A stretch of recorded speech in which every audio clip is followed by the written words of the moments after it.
The Nintendo Switch 2, you made it. It's sleek, it's fast, it's got some serious upgrades under the hood. But let's be honest, the real question we're all asking is, what's the battery life actually like? Do third-party controllers even work? What is that case or bag you're using over there? And SD Expresso cards. Express cards, not espresso, you junkie. And what's the competition like? This and more as we understand the new but not so new Nintendo Switch 2. So let's get the boring official stuff out of the way. Nintendo claims 4.5 to 9 hours of battery life depending on what you're playing. But here's what I've actually been seeing. For AAA titles, you get about 2 hours, give or take. But with low-power Switch 1 games, this thing coasts for almost 3 to 4 hours. Now, a AAA title docked with HDR cranked, yeah, that's closer to infinite because it's plugged in and docked. But the charging's weird. It won't actually charge if it's dead and you plug it into the dock and start playing. My guess is this has to do with heat dissipation and the battery while you're creating more heat from the CPU and GPU. But what about Mario Kart World? Well, whatever magic engine they're using there, you get around 2.5 hours tops. The good news is that the custom NVIDIA chip is doing work. This thing sips power when it needs to, and giving all the new games power requirements. Games that push the GPU really hard, anything with high dynamic resolution, ray tracing, or just lots of particle effects will definitely drain the battery faster. Now that we know what the battery's going to do, how do we charge this thing? The charger in the box is rated for 60 watts, but the console itself never really pulls more than 25 watts, even under load. So when you're charging this thing, make sure you use the official Nintendo charger, or make sure that the cable is at least rated for 60 watts. Oh, and there's one other thing that's kind of weird in this battery power situation here. If your battery seems to be broken, or at least the numbers might be reporting incorrectly, there is a Nintendo provided fix for this. Looks like the battery's just not communicating to the chips correctly, so all you gotta do is hold down the volume up and down button at the same time while the console is off completely. Then press the power button and hold that until it boots you into recovery mode. I wouldn't do this a bunch of times in a row, but if you do it once, it should re-report the battery voltage and should set your console back to what it should be reporting. If you think you have low battery life and the fix doesn't work, it's probably just because power-hungry games are sucking back all the watts, where you can just use a battery bank to fix those type of woes. Now let's talk about storage. So this is one of the new accessories you're going to want to buy for your Switch when you get it. It's just like getting a new laptop or anything you're going to want more storage on. The Switch 2 has 256 gigs of internal storage, which is fine, it's fast, it gets you going. You could store 2 to 3 games, and that's good. But if you want to install and have more games on hand than that, you're going to need a micro SD card. And not just any micro SD card. You need a new micro SD card Express. This is the same micro SD card standard, but with express speeds. They're rated for a higher speed and a higher bandwidth so that these games can take advantage of loading different assets at different times. I have a few linked down below if you're interested, but what I really want to talk about next is controllers. Because look, the Joy-Cons are cute and all, but if you're playing docked, you're going to want something that doesn't feel like 2 hot dogs tied to some lanyards. They're too small in mouse mode and just fine in controller mode. They're great while they're attached to the console or playing in a pinch in tabletop mode, but that's where it ends for me. Now, the new Switch 2 Pro controller is a legit upgrade. The thumbsticks feel pretty good. They aren't Hall effect, but they do feel good. Triggers are not there, so you're playing Fortnite or a racing game, just grab a controller with trigger adjustments. The D-pad's a little bit better, but I'm looking at it and I don't know if it's actually wear on the D-pad already or if it's just kind of I don't know.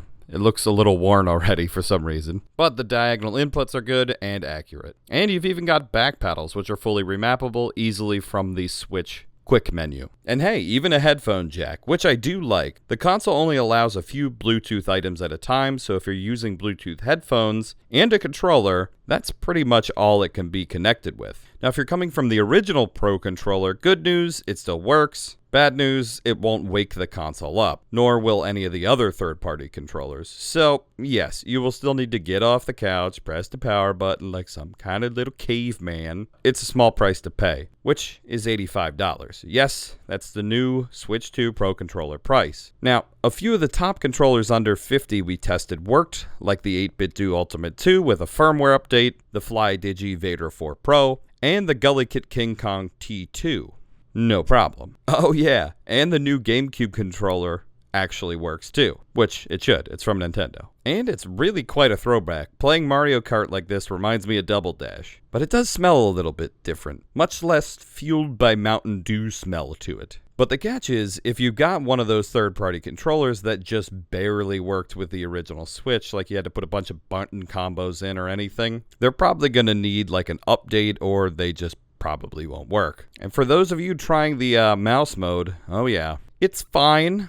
Not a lot of games support it, and it's best with the Joy-Cons and straps. You can even use a USB mouse, but it's not great, and it only works a little bit. So, I mean, bottom line, if you're a docked player, look to see what's needed in your controller, or get the Pro Controller for $85. It's expensive, but it'll work with the Switch 2, no question. And if you're taking this thing portable, Joy-Cons still get the job done, even in these snazzy racing wheels from JSOX. And if you're looking for that third-party controller because you've seen the upgrades over stock, check out our video linked down below for a few good ones that work with the Switch 2, and make sure they're up to date. Let's get on to things that make it easier to carry and protect this expensive little toy. First up, we have cases. JSOX and TomTalk sent these over to test, and I quite like them. The slim plastic hard case from JSOX, it's exactly what I've been using on my Steam Deck, but that one was made by TomTalk, and I really like it.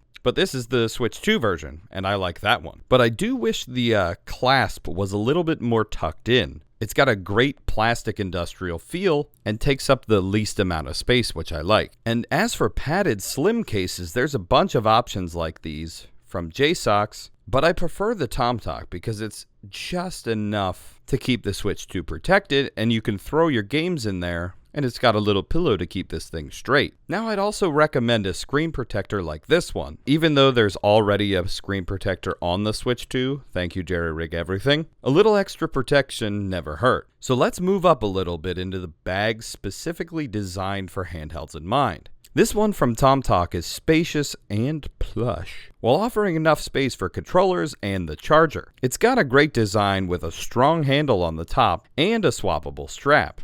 But if you're looking for a regular bag that still fits the Switch 2, but is a little more stylish, the TomTalk X-Pack Sling, which I've had for a long time and have taken it on quite a many trips, is a great small form factor bag that actually fits this thing, along with a bunch of other cases from JSOX that fit different sizes and various different items in with your device. But enough about bags, let's move on to the important thing, the competition. Now there's a lot, so let's take a look at the Google, and it looks like you're all looking for a bunch of different verses. So we've got the Steam Deck, the Lenovo Legion Go S, and a litany of other handhelds that do all something very specific. If you're looking for a comparison of just specs, this really doesn't matter. The Switch 2 is going to be beaten on raw horsepower pretty much any day of the week by anything that's just a hair more expensive or even in the same price range. So then how do we compare the most searched terms and what you all want to know? Okay, it seems like there's a lot you want to compare this to, so I may break this down into an entire video later on, but what you need to know from a handheld perspective is this plays Nintendo Switch and Switch 2 games perfectly. So if you're looking for a console to play Nintendo titles, this is the option. But if you're looking for a more well-rounded machine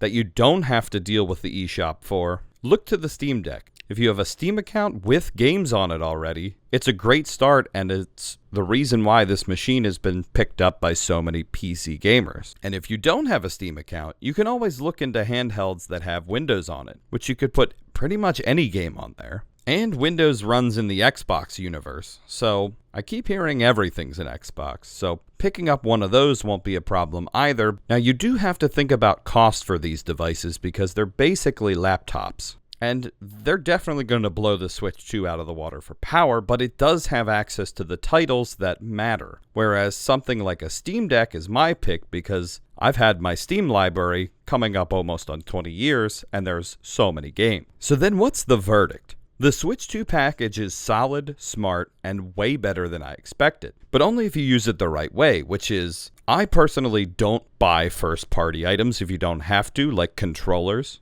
I also don't expect magic graphics and battery life when playing maxed out games at full brightness in handheld mode. And if you don't buy the right SD card, I'll haunt you with slow dial-up speeds for the rest of your life. And that's kind of what I stick to. This is an ease-of-use console that, if you're looking for the easiest option to power on, press play, and go for it, the Nintendo Switch is it. But if you're looking for something else, we'll do a big comparison later on. And if this video helped you, give us a thumbs up. And maybe send it to a person who's also got a Switch too, because hey, they might not know any of this and might be, new to gaming. Oh, and also, don't forget the pinned comment with the giveaway information. All you have to do is hit subscribe for that. There's more Switch 2 information coming down the pipeline, so stay tuned. We'll see you later.